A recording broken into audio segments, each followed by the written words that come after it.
मैं आपसे प्रार्थना करता हूं, पिछली बार भी मैंने कहा था, फिर कह रहा हूं कि आप सब लोग बड़ी संख्या में उपस्थित होते हैं, अच्छी बात है, लेकिन जो हमारे अपने भाई, हमारे समाज के अपने लोग हैं, वे लोग प्रायः कथा कीर्तन सत्संग से दूर रहते हैं।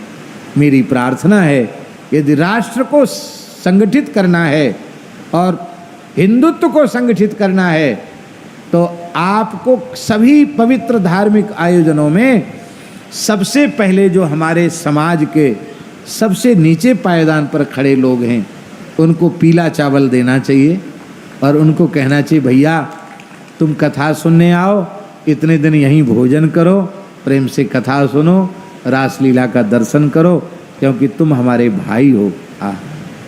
कितना अच्छा होगा।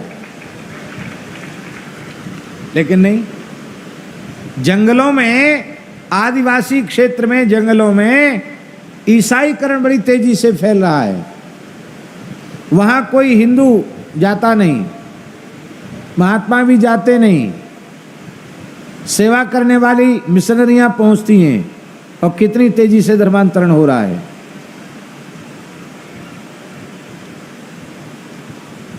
ये कहाँ के पास में नाम भूल जाता हूँ, उसकली गांव का नाम था, एकदम जंगली क्षेत्र में, हरदा जिला है ना, हरदा जिले की बात।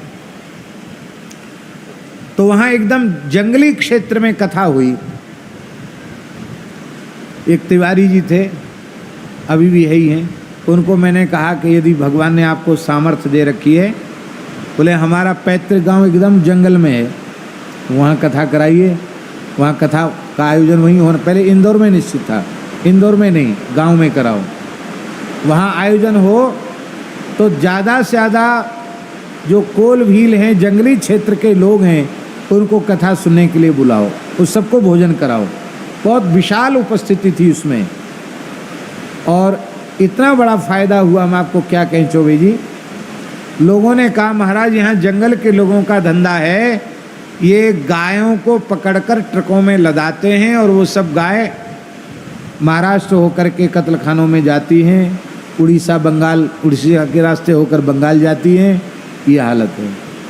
और पहली कथा में उस जंगली क्षेत्र में जो लोग गाय पकड़कर ट्रकों में लदवा के थोड़े पैसे लेते थे, उन लोगों ने ही विशाल गौशाला स्थापित कर दी, जो आज भी चल रही है। तो हमने देखा कि बड़े शहरों में कथा का उतना प्रभाव नहीं होता जितना उस क्षेत्र, उनको बेचारों को पता ही नहीं कि हम क्या कर रहे हैं।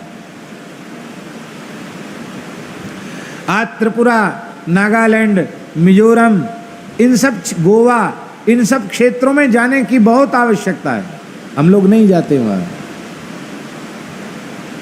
दुष्परिणाम क्या है उसका?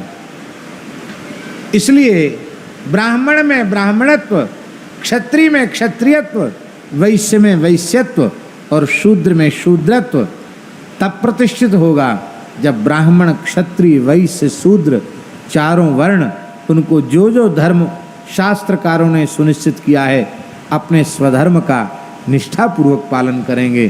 स्वधर्मे निधनम श्रेया पर धर्मो भयावह। बोलो भक्तवत्सल भगवान की। मेरे श्याम